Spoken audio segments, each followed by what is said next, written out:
Morning, आज जा रही है, आज जा रही है। मेरे को बताओ ना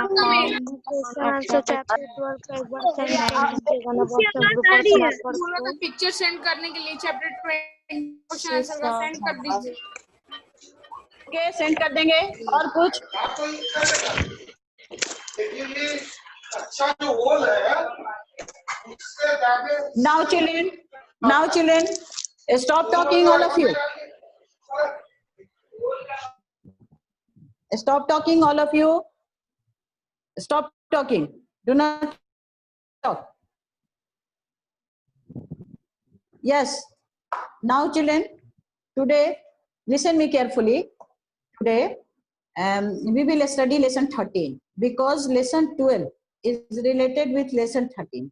तो लेसन 13 अगर हम लोग एक साथ पढ़ लेंगे तो हमको समझ में आ जाएगा दोनों का क्या रिलेशनशिप है। इसलिए लेसन 13 थोड़ा बड़ा भी है और इम्पोर्टेंट भी है। और इसी लेसन 13 के साथ हम लोग का हिस्ट्री का पोर्शन भी खत्म होगा। और तो लेसन 12 का जो अभी कोई बच्चा हमको अभी तुरंत बोला ये क्वेश्चन आंसर मैम आप बोली हैं, हम व्हाट्सएप पर भी दे देंगे। कल तो यूट्यूब आप लोगों को मिला ही होगा, अगर उससे नहीं समझ में आ रहा है आप लोग को तो व्हाट्सएप भी आप लोग को मिलेगा। But try to understand the lesson to also and watch it.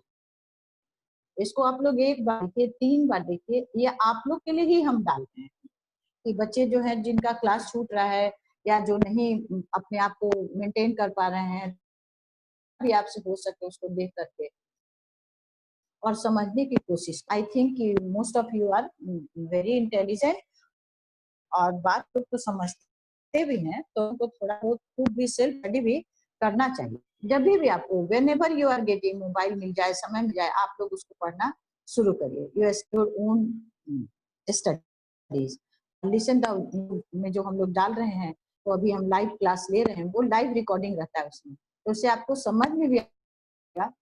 आप लोग सुनिएगा भी और देखिएगा भी कि आप लोग किस तरह से क्या व्हाट यू हैव, तो इसे सेल्फ आप इम्प्रूवमेंट भी होगा। It will help you to improve your so children. बस सबसे बड़ी बात यही है। एक बार फिर लेसन 12 को स्टार्ट कर, लेसन 13 को स्टार्ट करने के पहले कुछ हम आप लोग को बता देना चाहते हैं। तो पहला क्या था, many small kingdoms emerge powerful in different parts है, but their rule was limited to a specific though they constantly aspired to expand their own boundary। बहुत सारा स्मॉल छोटे छोटे राज्य हो गए थे नॉर्थ और साउथ का। हम लोग जो कि लेसन 9 के बाद क्या कहते हैं नॉर्दर्न इंडिया और फिर साउथ इंडिया, और उसके बाद तब हम लोग टर्किश इन्वेजन पढ़ लिए।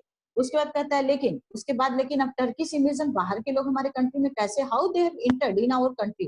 तो उसका कहता है the frequent wars among the राज्य resulted in political disunity in north India, this attracted invasion by the Turks. उसके बाद कहता है द तुर्क्स इन्वेजन क्या हुआ, बार बार जो हुआ उससे क्या होता है, the Turkish invasion exposed the weakness of Indian rulers and paved the way for the establishment of Muslim rule in India.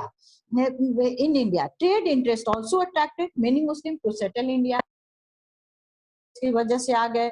These periods also saw a development of a close cultural relationship between India and Islamic Central Asia।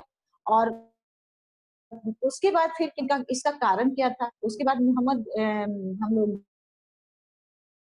गोरी का जो पढ़े तो गोरी का अपना कोई तो बच्चा, उसने क्या किया, he has handed over the power in India a trusted general and slave Qutbuddin Aibak, and that from that time after that time the Indian history has been changed tremendously का मतलब बहुत तेजी से। तो उसको बिफोर स्टार्टिंग ट्रेमेंडसली जब change मतलब अब हिंदू रूल खत्म हो गया हिंदुस्तान के बदले, अब ये जो है इसमें बाहर का भी एक नया रिलीजन आ गया। इसको हम लोगों को याद करने की और समझने की बात है, एंड दैट वाज इस्लाम। और तब हम लोग का जो कहते हैं सेक्युलरिज्म जिसको हम लोग, तो उस समय तक हिंदुइज्म था, और उसे जैसे जैन धर्म का आप लोग पढ़े और या तो, लेकिन इस्लाम नहीं पढ़े। अब हम लोग इस्लाम को भी in the Indian we will start to study Islam also. So अब क्या है कि डिस्ट्री among Indian rulers and the caste system because of the success of Gori and the defeat of the rulers, the common people were dissatisfied The common people were dissatisfied as they had no contact with the rulers. Some Rajput rulers helped the Turk against their own country. और कुछ Rajput ruler ने अपने देश के against में भी उनका help किया था. Their own country. Moreover,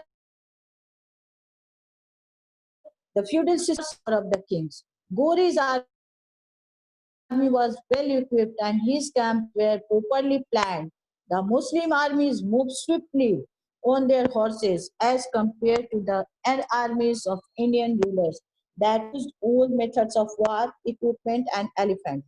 The elephants were not of much help during the war, as many a time they turned their wrath on their own forces. उसके बाद जो है, now children, अब इतना तो आप लोगों को समझ में आ गया होगा. What were the cause of the Indian rulers and what was the Indian scenario while the कहिएगा established in India and Muslim rule was Muhammad Ghori has no his own child, तो अपना बच्चा नहीं था, तो he handed over the command of India in the hand of his trusted general and slave that was within his name was Aibak. अब हम लोग जो है दिल्ली सल्तनत, that is the chapter is lesson 13 Delhi सल्तनत. दिल्ली सल्तनत को पढ़ने के हम लोग स्टार्ट करने जा रहे हैं. During the late 12th century Delhi सल्तनत, पेज नंबर है 96. एक मैप भी आपका दिया हुआ है, उसको थोड़ा सा आप लोग ध्यान देंगे. मैप पर हम फ्रंट कैमरा करके अभी थोड़ी देर पहले बात समझाएंगे, लेकिन पहले आप लोग थोड़ा सा. During the late 12th century, 12th century मतलब 13th सेंचुरी होने वाला था उसी समय, लेट मतलब खत्म होने के बाद. India was divided into many small and large state. अब कहता है इंडिया बहुत सारे स्मॉल और लार्ज स्टेट में डिवाइड हो गया. India was divided into many small and large state. There was lack of unity among different rulers. और फिर कहता है कि उनमें आपस में बहुत ज्यादा यूनिटी नहीं था. लैक ऑफ यूनिटी मतलब आपस में हमेशा लड़ाई झगड़ा करते रहते थे. Under these circumstances, the ruler of a small state of Gor, Ghiyasuddin Muhammad, popularly known as Mahmud Ghori. अब देखिए, पहले तो गजनी, उसके बाद गोरी. अब कहता है जब हम लोग जो आपस में लड़ते रहते थे, तो इंडिया में ऐसा सर्कमस्टांस हो गया था कि किसी का भी किसी पे कमांड नहीं था. All of Indian wear fighting. जो राजा थे वो छोटे छोटे अपने राज्य को लेकर के आपस में लड़ते रहते थे. तो इससे क्या हुआ कि बाहर के जो लोग थे, जैसे गियासुद्दीन मोहम्मद, जिसका नाम था, जिसको Mohammad Ghori, invaded India and conquered Punjab, Sindh and a few other state. India attack कर लिया और क्या क्या जीता, पंजाब. उस समय पाकिस्तान भी, सिंध पाकिस्तान का एरिया है. हो सकता है आपको पूछेंगे कि ma'am where is the Sindh. तो सिंध जब इंडिया का डिवीजन हुआ तो ये एरिया जो है पाकिस्तान में चला गया आफ्टर 15 अगस्त 1947 itself. नाउ तो अब उस समय पाकिस्तान भी इंडिया का पार्ट था, तो इट वाज, हाँ, तो वो क्या क्या जीता, पंजाब जीता, Sindh and few other state, उसी से सटा हुआ लिया. उसके बाद क्या कहता है, popularly invaded India and conquered Punjab, Sindh, other states. In 1191 CE, he was challenged by Prithviraj Chauhan, the ruler of Delhi and Ajmer. अब 1100 में उसको पृथ्वीराज चौहान ने उसको चैलेंज किया हराने के लिए. और पृथ्वीराज चौहान कौन था, दिल्ली और अजमेर का राजा था, कन्नौज का भी ये जो था उस समय. In help by many other Rajput rulers he defeated Mohammad Ghori. उस समय पहला बार जो बैटल ऑफ तराई था उसमें हरा दिया. The ruler of Delhi who somehow managed to escape. और उस समय क्या हुआ, किसी भी तरह गोरी बच करके गोर भाग. मतलब पृथ्वीराज चौहान उसको बुरी तरह से हराया, लेकिन वो किसी तरह से बच करके अपने भाग गया, गोर की तरफ भाग गया. But with greater preparation and the help of Jaichand. अब देखिए, खूब तैयारी भी किया, क्योंकि वो तो इंडिया पर अपना राज करना चाहता था, तो वो तैयारी भी अपना खूब किया. और पृथ्वीराज चौहान का जो दुश्मन था जयचंद, जिसकी बेटी से वो शादी किया था संयोगिता से, तो जयचंद ने उसकी मदद की. तो देखिए, अपने देश को गुलाम बनाने में कंट्री वाले हम ही लोग इसके लिए रिस्पॉन्सिबल थे. इसीलिए कहा जाता है कि कंट्री को हम लोग को सबसे ऊपर रखना चाहिए. We should love our country और we should not do anything against the dignity of our country. Country को कभी हम लोगों को धोखा नहीं देना चाहिए. We should not do any act, we should go against the dignity of our country. उस समय जयचंद ने देखिए मदद कर दी और इस्लामिक स्टेट इंडिया बन गया. कैसे? helped by many Rajput rulers, he defeated Muhammad Ghori, who somehow managed to escape, but with great preparation and with the help of Jaichand, rival of Prithviraj Chauhan, Ghori defeated Prithviraj in 1192 CE में उसको हरा दिया, एक ही साल बाद उसको हरा दिया. Though there were many rulers with Prithviraj, he was defeated and killed. बहुत सारे राजा पृथ्वीराज साथ थे, लेकिन वो हार गया और मारा गया, मार दिया उसको, killed. Though there were the Turks captured Ajmer and Delhi. Turks ने अजमेर और दिल्ली को कैप्चर कर लिया. Later Jayachand was also killed in a battle in 1194. और जयचंद को बोला कि ठीक है तुम यहाँ का राजा बन जाओ, लेकिन बाद में जयचंद को भी मार दिया. तो जो अपने देश को धोखा देते हैं उनको बाहरी लोग भी उनसे मतलब निकाल लेते हैं और उनको धोखा दे देते हैं. यही इसमें कहने का मतलब यही था. मुहम्मद गोरी रिटर्न टू गोर विथ ए लार्ज बूटी. बूटी मतलब बहुत सारे धन को लेकर के लौट गया, गोर में लौट गया. उसके बाद he appointed Qutubuddin Aibak as his deputy in India. और अपने मतलब इसके मेरे बदले में डिप्टी मतलब अपने सहायक के रूप में कुतुबुद्दीन ऐबक को इंडिया में रख करके चला गया. On 15th March 1206, Muhammad Ghori was killed by a Khokhar soldier. अब 1206 में को उसको मोहम्मद गोरी को एक उसका सिपाही जो है खोखर सिपाही मार दिया. The command of Indian territory come under Qutubuddin Aibak. अब इंडियन टेरिटरी का जो कमांड है वो किसके अंदर आ गया? कुतुबुद्दीन, क्योंकि मोहम्मद गोरी मर गया और इसको तो इंडिया का राज मोहम्मद गोरी ही दिया था, तो वो गोरी के लिए ऑब्लाइज था. लेकिन अब तो जब गोरी को ही कोई मार दिया, उसका कोई अपना बच्चा था ही नहीं, तो अब इंडिया में कुतुबुद्दीन ऐबक भी आजाद हो गया. कहने का मतलब ये था. Under the Qutbuddin Aibak who was Ghori slave, Aibak established the slave dynasty in India. अब वो तो गुलाम था, तो उसने इंडिया में गुलाम वंश को एस्टेब्लिश किया. गुलाम वंश मतलब गुलाम वंश. तो स्लेव ही था, तो स्लेव किसको कहते थे? अब एक चीज आपको क्लियर कर दीजिए. देखिए पहले इंडिया में भी ऐसा होता था, तो इंडिया का भी बाद में बताएंगे. पहले स्लेव कौन लोग बनते थे ये सुन लीजिए. जैसे किसी पहले राजा लोग जो दूसरे स्टेट में राज अटैक करते थे, तो वो लोग जो है वहां पे जा करके अगर जीत जाते थे तो वहाँ के राजा को बंदी बना लेते थे. और राजा जब बंदी हो जाता था तो वहाँ के लोगों को भी, जैसे स्त्रियों को, बच्चों को, यंग लोगों को भी बंदी बना लेते थे. और उनको बंदी तो वो लोग स्लेव कहलाते थे. स्लेव इसलिए कि उनका सब कुछ जो है ऐसा बोलते थे कि हम तुम्हारा सब कुछ जीत लिए. और कभी कभी लोग लोगों को नौकरों को खरीद भी लेते थे और उनको फिर अपने यहाँ रखते थे. अब अपनी मर्जी से रखते थे, खाना देंगे, पीना देंगे, क्या करेंगे. अभी ये इन लोगों पे कोई ये नहीं था. ये गुलाम बहुत दिनों से पूरे दुनिया में चलता था, नॉट ओनली इन इंडिया. मतलब ऐसा बोला जाता था जो अब्राहम लिंकन जो अमेरिका के फर्स्ट प्रेसिडेंट थे, वो भी एक स्लेव ही थे. बाद में उन्होंने, तो इसलिए उन्होंने स्लेव सिस्टम जो अमेरिका में उन्हीं का खत्म किया अमेरिका में. और इंडिया में तो बहुत सारे स्लेव जो हम लोग के यहाँ मॉरिशस वगैरह कहा जाता था, काम करने के लिए अंग्रेज अपने साथ ले गए थे वहाँ के टी गार्डन वगैरह में काम करने के लिए. और जब अंग्रेजों के यहाँ से वो लोग आजाद हुए तो वो लोग जो है वो लोग भी आजाद हो गए. जब कंट्री आजाद अंग्रेजों ने छोड़ दिया तब मतलब वो लोग भी आजाद हो गए. तो इंडियन में गुलामी सिस्टम बहुत दिन से था और ये जो था मुस्लिम्स में भी था. तो कुतुबुद्दीन ऐबक जो है वो मोहम्मद गोरी का स्लेव था और उसको उसने जो है इंडिया में छोड़कर चला गया था, बिकॉज उसका अपना कोई बच्चा नहीं था. और जब उसको गोरी को एक खोखर सोल्डर ने मार दिया तो कमांड, इंडिया का कमांड जो है कुतुबुद्दीन ऐबक के हाथ में चला आया. और जब कुतुबुद्दीन ऐबक के हाथ में चला आया तो कुतुबुद्दीन ऐबक ने यहाँ पर स्लेव डायनेस्टी एस्टेब्लिश किया. नाउ चिल्ड्रन, एक बार हम कैमरा को बैक करते हैं वीडियो स्टार्ट करके, और आप लोग जो है एक बार मैप को थोड़ा देखने की कोशिश करिए. Try to understand the map. I am going to start the camera, back camera, and you please आप लोग जो हैं थोड़ा सा मैप को देखिए. पहले हम लोग थोड़ा मैप पढ़ लेंगे.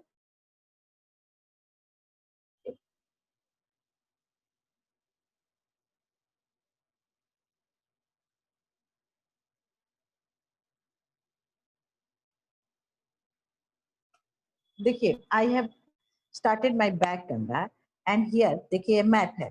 मैप है, देखिए बाउंड्रीज ऑफ दिल्ली सल्तनत. ये दिल्ली सल्तनत का हम लोग को बाउंड्री बता रहा है. मैप में क्या बता रहा है? दिल्ली सल्तनत का बाउंड्री बता रहा है. चिल्ड्रन प्लीज देखिए, इसको ध्यान दीजिए तो आप लोग के समझ में भी आएगा। थोड़ा सा मैप भी देखना चाहिए। देखिए यहाँ पे दिल्ली सल्तनत in the 13th century.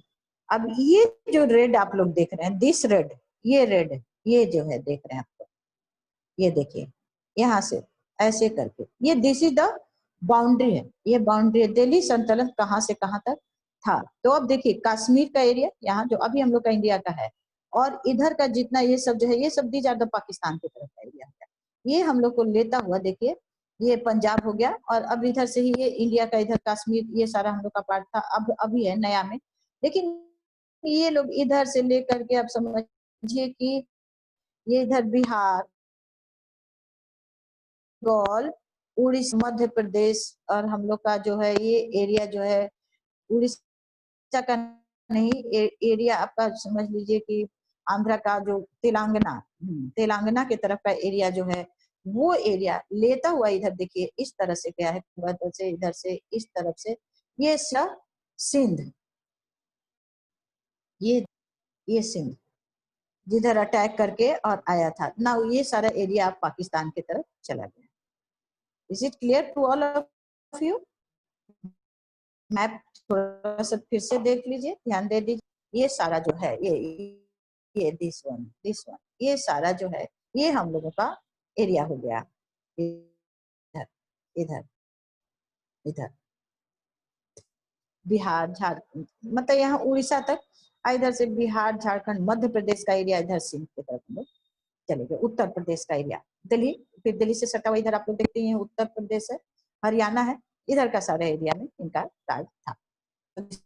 This is the map practice, जो कि हम लोग मैप आप लोगों को थोड़ा सा देंगे भी, हम करने के लिए मैप देंगे। I will give you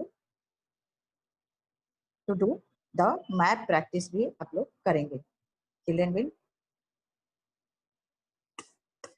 now again children,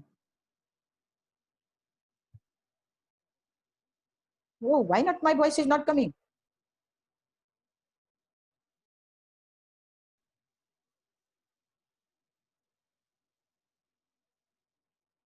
But I am speaking. अब जा रही है आवाज? नहीं पता है, नहीं पता है, इसलिए ऊपर नहीं चढ़ पा रहा है। हेलो व्यूअर्स, क्या हाल है? कैसे?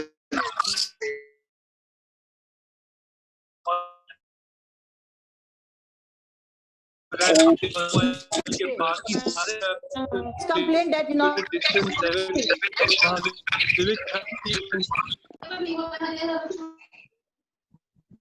yes children, क्या बोले, बोलो।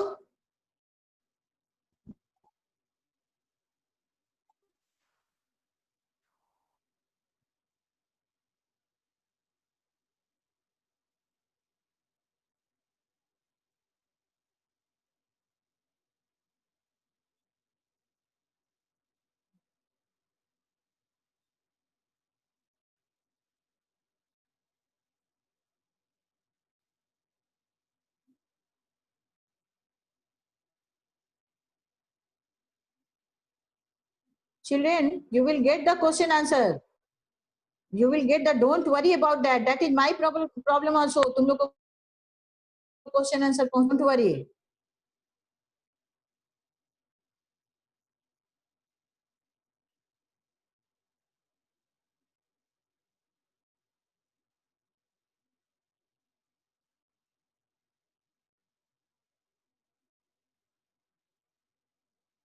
I think all of you have got my my message.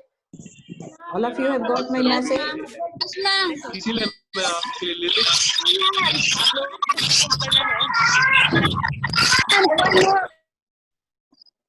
हाँ क्या बोले थे, बोलो। कौन बोल रहा है, बोलो।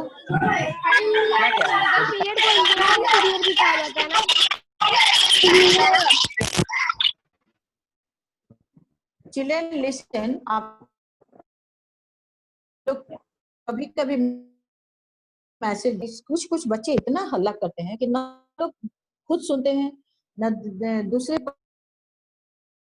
पार्टी से प्रॉब्लम शेयर करने देते हैं। तो this is very bad habit. जिनको भी मान लीजिए आपको क्लास करने का मन नहीं है, तो आप थोड़ा देर तक म्यूट करके सुनिए, तो नहीं करिएगा, नहीं पढ़िएगा, कैसे आपका काम चलेगा? आप लोग को समझाने के लिए इतना हम लोग कोशिश कर रहे हैं, और जो बच्चा पूछना भी चाहता है, कोई बच्चा रेज हैंड करता है, उससे हम बताना चाहते हैं, और आप लोग हमको मौका ही नहीं देते हैं किस करने के लिए। This is not good children. जो लोग भी हल्ला करते हैं उनके लिए अच्छी बात नहीं। Please maintain the dignity of your online class. ऐसा नहीं करना चाहिए। ब्रेक मीटिंग 15 मिनट का आपको ब्रेक मिलता है, हर क्लास के बाद 15 मिनट आपको फ्रेशमेंट के लिए भी मिलता है, लेकिन फिर भी आप बात कर रहे हैं तो what is, you are wasting your time, my time, all the time. Time को किल नहीं करिए। जो समय जाता है ना वो फिर लौट कर नहीं आता है, इतना समझ लीजिए। अभी आप लोग को नहीं समझ में आता है, but it is very very मतलब important thing. Don't waste your time. Time is valuable. यही एक ऐसा चीज है जो कि हम लोग ना खरीद सकते हैं ना कुछ, तो यूटिलाइज योर टाइम। ये नहीं होगा कि आज का समय बर्बाद कर दीजिए, कल थोड़ा बढ़ के टाइम आएगा, नहीं मिलेगा। उतना ही मिलता है जितना पर डे का, वो फिक्स रहता है पूरी लाइफ का। So please don't waste your time children. ये है आप लोग को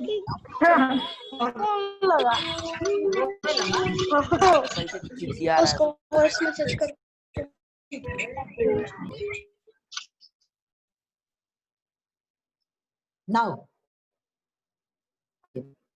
कुतुबुद्दीन ऐबक द स्लेव और मामुल्क डायनेस्टी। कुतुबुद्दीन ऐबक जिसको जो कि स्लेव था ही खुद ही, जो से 10 तक 4 इयर्स तक ये राज किया इंडिया में। इसका 12 मतलब 4 इयर्स। अब उसमें देखिए, he founded the slave dynasty as most of the rulers of this dynasty were slave or children of slave। अब देखिए, अब फिर जो आप लोगों को ऑलरेडी बता चुके हैं उसी को फिर से बता रहा है। he founded the slave dynasty as most of the ruler of this dynasty were slaves or children of slave। slave थे, अब slave के बच्चे थे। Aibak established a strong kingdom based on military power। अब वो जो एक बहुत मजबूत ये किया मिलिट्री पावर, क्योंकि वो खुद ही एक गुलाम था और जनरल भी था। तो जनरल मतलब बहादुर होगा तभी तो उसको कुतुब ये जो है मोहम्मद गोरी इतना बड़ा पोस्ट देकर चला गया, तो नेचुरली वो बहादुर होगा। ये बात तो है। He defeated Yaldos, the ruler of Ghazni. अब जो गजनी का राजा था वो बोला होगा कि तो इंडिया पर हम गजनी को के राजा हो गए, तो इसलिए हम इंडिया पर भी मेरा राज है। तो उसको हाँ यस उसने उसको हराया, गजनी को भी हरा दिया, जिसका नाम था यालदोस। उस रूलर का नाम क्या था? यालदोस था। उसके बाद जो है एंड फ्रीड पंजाब फ्रॉम, और उससे पंजाब को आजाद कर लिया, मतलब पंजाब अपने कब्जे में ले लिया। Aibak was a great patron of literature, art and architecture. और वो जो है पैट्रन मतलब बढ़ावा देने वाला, जो ऑलरेडी आप लोग को बार बार देखिए हमेशा ये आएगा, ये वर्ड आएगा, इसका मीनिंग आप लोग हमेशा please keep clear in your mind the meaning of the patron. What is the meaning of the patron? Patron का मतलब क्या है? पैट्रन का मतलब है समवन हु प्रोटेक्ट और सपोर्ट एन आर्टिस्ट और एन आर्ट फॉर्म। जो एक ऐसा आदमी जो है आर्टिस्ट को या किसी आर्ट फॉर्म को प्रोटेक्ट करता है, आगे बढ़ाता है। प्रोटेक्ट करना का मतलब आगे बढ़ाना, उसके रिस्पॉन्सिबिलिटीज को कैरी करना, उसको मदद करना। That is the patron, meaning of patron. इसको आप लोग हमेशा याद रखिएगा। Aibak was a great patron of literature, art and art. He build Qutub Minar and Qutub mosque in Delhi. अब कुतुब मीनार जो हम लोग देखबक नहीं बनवाया था अपने नाम पर, कुतुबुद्दीन नाम था तो कुतुब मीनार बनवाया, और एक कुतुब मस्क बनाया दिल्ली में। He also built a mosque known as 2.5 दिन और बनवाया, जिसका नाम था 2.5 दिन का झोपड़ा। ही हैज लिटरली जेम्स, और उसके दरबार में मतलब लिटरली मतलब लिखने वाले अच्छे अच्छे लोग थे। कौन कौन थे? Hasan Azmi and Mubarak Shah in his court. एक का नाम था हसन आजमी और एक का नाम था Mubarak Shah. He died in 1210 CE, लेकिन 1210 सी में उसकी मृत्यु हो गई। Qutbuddin Aibak was succeeded by his son Aram Shah, राजा बना, but he was not accepted by the nobles. लेकिन उसको कुतुबुद्दीन ऐबक के उस बेटे आराम शाह को, जो अमीर थे मतलब जो लोग थे, मतलब पोस्ट है, नोबल क्या है? इट इज अ पोस्ट, ये समझ लीजिएगा, noble is a post, officers, उन्हीं को नोबल्स कहा जाता था उर्दू में। Therefore, Iltutmish, the son-in-law of Aibak and the Subedar of Badain, was invited to rule. तब इन लोगों ने क्या किया, इल्तुतमिश जो कौन था, हुआ इल्तुतमिश सन इन लॉ मतलब दामाद, उसके बेटी का हस्बैंड, इल्तुतमिश के बेटी का हस्बैंड था और बदायूं का सूबेदार भी था, और उसको बुलाया और वो जो है रूल करने के लिए आया। He defeated आराम शाह and become a सुल्तान, उसने आराम शाह को हरा दिया और खुद ही सुल्तान बन गया। That is the main. उसके बाद है इल्तुतमिश। अब इल्तुतमिश जो उसका दामाद था उसके बारे में, अब वो कितना दिन तक राज किया, वो काफी दिन तक 1210 से लेके 36 तक, मतलब वो 26 ईयर्स तक राज किया इल्तुतमिश। मतलब बहादुर होगा, अच्छा होगा तभी वो राज। He made Delhi his capital, उसने दिल्ली को अपना कैपिटल बना लिया। At the time of became sultan he was confronted with many problem, confronted मतलब उसको बहुत सारा प्रॉब्लम देखना पड़ा but he faced them bravely, लेकिन उसने क्या किया, उसको बहुत ज्यादा मतलब हिम्मत से उसने उसको ये किया, मतलब मुकाबला किया। he defeated his main rivals Yaldoz of Ghazni and Qubacha of Sindh and Multan, जो उसके जो मेन जो राइवल थे, दुश्मन थे, उनको हराया। जैसे याल्दोज जिसको कुतुबुद्दीन ऐबक भी हराया था, लेकिन याल्दोज फिर से इल्तुतमिश से भी लड़ने आया था, उसको भी उसने हरा दिया। और कुबेचा सिंध में का जो राजा था, वो राजा क्या मुस्लिम रूलर था कुबेचा, और मुल्तान का उसको भी हराया। Iltutmish was an able and shrewd military command, मतलब बहुत तेज और मतलब चतुर चालाक मिलिट्री एडमिनिस्ट्रेटर था। मिलिट्री मतलब लड़ने वाला भी था। He liberated the Turks empire from Ghazni and other foreign powers and consolidate effectively. उसने तुर्क एम्पायर गजनी से तुर्क एम्पायर को भी अलग कर लिया और दूसरे जो विदेशी शक्तियां थी उनसे भी, और अपने आप को बहुत अच्छे से कंसोलिडेट मतलब एक जगह इकट्ठा किया। He diplomatically saved himself and Delhi from the wrath of Mongol conqueror Genghis Khan by not giving shelter to Shah of Khwarizm, who was being purchased by Genghis Khan on the pretext that Delhi claimed. अब क्या हुआ कि Genghis Khan जो Mongol ये था, मंगोलों के attack की वजह से ही ये समझ लीजिए कितना मंगोल लोग जो थे बहादुर भी थे और बहुत मतलब क्रूएल भी थे, लोगों को बहुत जान से मार भी देते थे। और वो उस समय जो है शाह ऑफ ख्वारिज्म, एक जगह के ख्वारिज्म जगह का नाम है, वहाँ के जो शाह था उस दिल्ली में आकर के वो जो शाह था आकर के और इल्तुतमिश से शेल्टर मांगा। तो जब शेल्टर इल्तुतमिश से मांगा तो उस समय क्या हुआ कि जब तो उसने कहा कि ये यहाँ का दिल्ली में बहुत गर्म है, यहाँ का क्लाइमेट आपको सूट नहीं करेगा, और इस तरह से उसने अपने आप को मंगोल से उलझने से बचा लिया। Iltutmish made many administrative reform to strengthen his hold on Delhi सल्तनत। अब कहता है इल्तुतमिश ने दिल्ली सल्तनत पे अपना मतलब होल्ड बढ़ाने के लिए बहुत सारा चेंजेस किया। क्या क्या चेंजेस किया? He organized a group of 40 Turkish nobles known as Chaliha. उसने 40 लोगों का टर्किश नोबेल का एक ग्रुप लोग divided his empire into many इक्ताज for administrative efficiency, और बहुत सारे सूबा में बांट दिया एडमिनिस्ट्रेटिव एफिशिएंसी के लिए। He introduced silver coins, टंका and copper coins जीतल। सिल्वर कॉइन टंका और कॉपर कॉइन जीतल भी, सिल्वर का मतलब चांदी का सिक्का जिसको टंका कहा जाता था, और कॉपर का सिक्का जिसको जीतल कहा जाता था, वो भी इंट्रोड्यूस किया। Iltutmish was a pattern of art and literature. Minhaj uj Siraj was the famous writer of his school. He wrote the account of Iltutmish reign. Literary persons like Ruhani and Usami also graced his court. Iltutmish was a staunch Muslim. Staunch मतलब बहुत ही कड़ा सुन्नी मुसलमान था। He treated Shias and the Hindus very badly. अब देखिए यहाँ पर फिर शुरू हो गया। अब मुस्लिम में भी वो सुन्नी था, तो जो लोग शिया थे उनके साथ और हिंदुओं के साथ इसका बिहेवियर बहुत खराब था। ये अपना खाली बोला ma'am.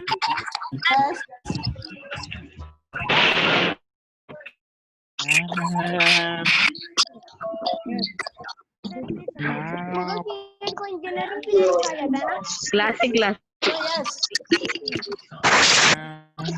Do you want to speak? बोलो क्या बोलना चाहते हो? बोल रहे थे क्या मैम को? अरे बोलो। सेंड कर दीजिएगा। Okay, I will send it. बोलिए, क्वेश्चन आंसर ऑफ चैप्टर 20। आप लोग देख रहे हैं? Chapter 12। Get it ma'am chapter 12 भेज दीजिएगा ना, चैप्टर 12 का क्वेश्चन आंसर। जाएगा। ओके, मैम गूगल पे